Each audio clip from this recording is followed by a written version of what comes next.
Assalamualaikum warahmatullahi wabarakatuh. Hai anak-anakku, bagaimana kabarnya hari ini? Semoga selalu dalam keadaan sehat dan baik-baik saja. Hari ini kita akan belajar bersama lagi ya untuk pembelajaran tematik kelas 3 subtema 1 pembelajaran yang keempat. Mari kita belajar dengan penuh semangat. Mari kita dengarkan dongeng tentang melati. Dayu, Edo, Siti dan Beni sedang mendiskusikan sebuah dongeng. Dongengnya menceritakan tentang bunga melati. Bunga melati ukurannya kecil dan berwarna putih. Baunya harum dan menyegarkan. Bunga melati digunakan dalam tradisi suku-suku di Indonesia. Berbagai suku menggunakan bunga melati di dalam pernikahan dan tarian. Bunga melati yang baik hati. Di taman bunga kerajaan tumbuh berbagai macam tanaman bunga yang bunganya sangat indah. Para putri senang sekali memandang dan mencium bunga melati. Hal ini menimbulkan kecemburuan dari bunga-bunga yang lain. "Wah, indah sekali bunga-bunga di istana ini," kata putri satu. Lalu putri dua berkata, "Hei, lihat bunga melati itu.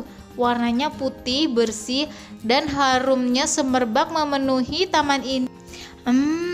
Aroma melati memang sangat harum. Aku sangat menyukainya," kata putri satu. Dari bunga sedap malam berkata, "Aku tak habis pikir, mengapa para putri suka sekali denganmu." Bunga anggrek pun ikut berkata, "Iya, padahal dirimu berbunga kecil, berdaun besar, dan berbatang keras.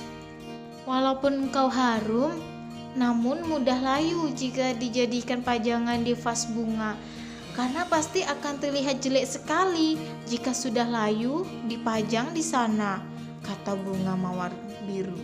Bunga melati pun hanya diam dan tetap tersenyum.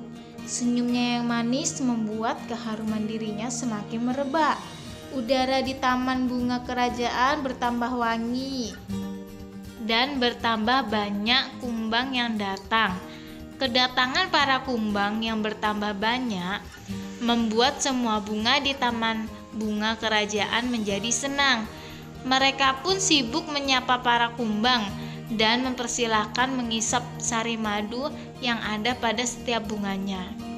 Para bunga tentu tidak akan bisa berbunga lagi jika tidak ada kumbang yang datang dan mengisap sari madu mereka.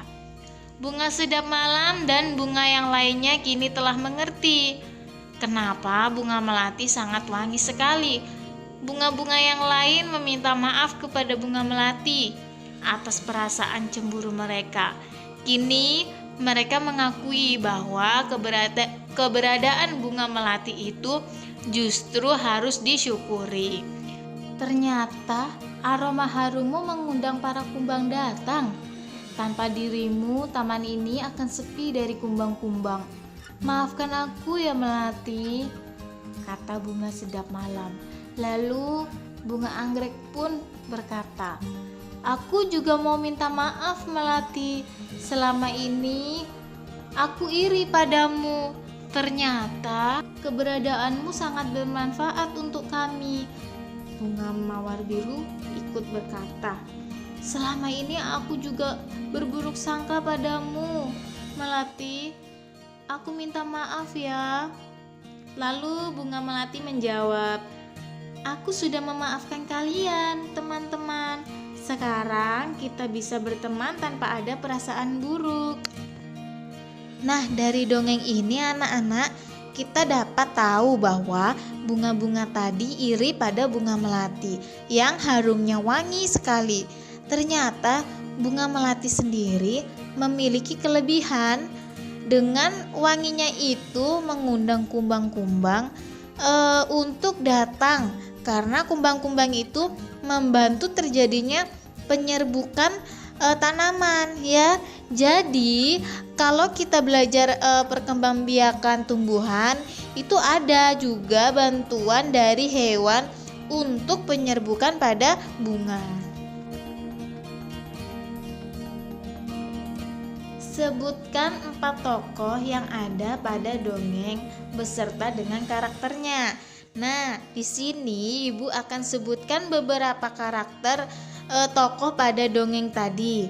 Dan kita cari tahu bagaimana sifat atau karakter dari masing-masing tokoh itu. Ingat ya anak-anak, dongeng itu cerita yang berdasarkan khayalan dan tidak berdasarkan kenyataan. Kenyataannya bunga-bunga itu tidak bisa berbicara ya anak-anak. Kalau dalam dongeng seakan-akan bunga bisa berbicara. Kita lihat ya karakter yang pertama yaitu Putri 1 dan Putri 2. Lalu Bunga Sedap Malam. Bagaimanakah karakternya? Putri 1 dan Putri 2 suka memuji ya anak-anak. Mereka memuji bunga-bunga yang ada di taman tadi.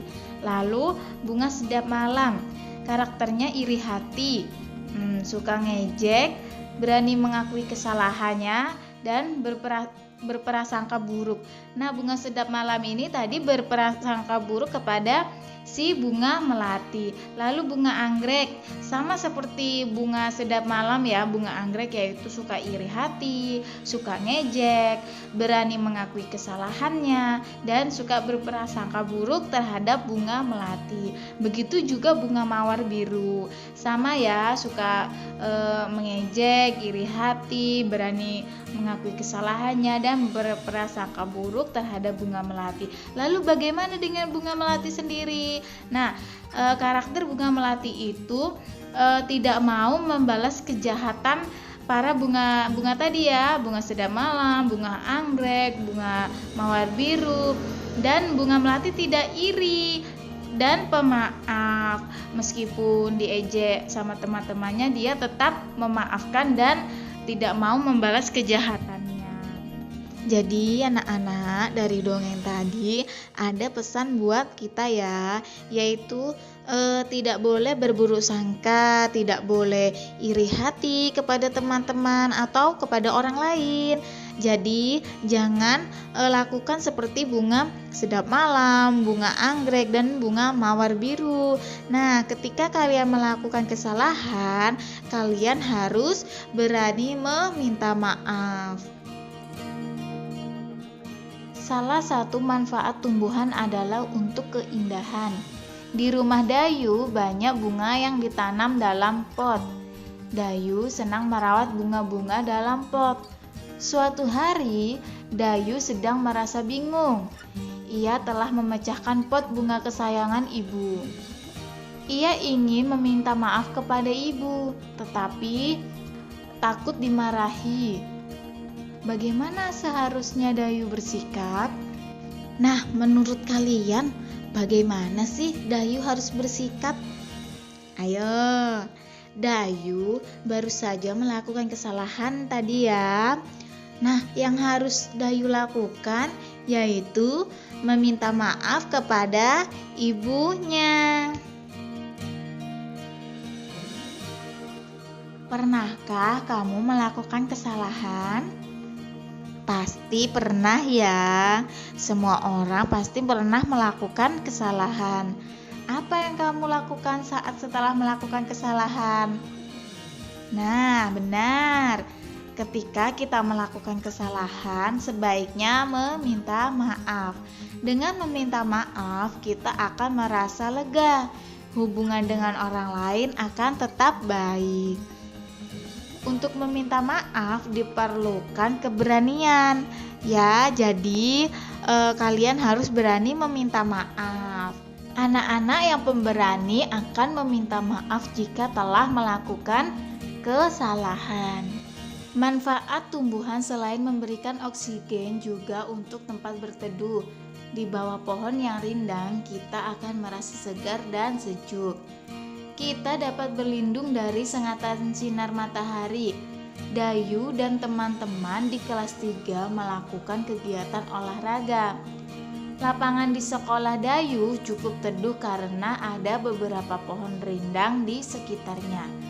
Mereka melakukan gerakan seperti gambar berikut ini. Gerakan yang pertama yaitu berdiri tegak. Lalu rentangkan tangan ke samping. Selanjutnya putarlah tangan ke depan 3 kali dan ke belakang 3 kali. Gerakan berikutnya yaitu badan berdiri tegak kembali. Setelah itu rentangkan kedua tangan ke atas. Lalu liukkan badan ke samping kanan dan ke samping kiri.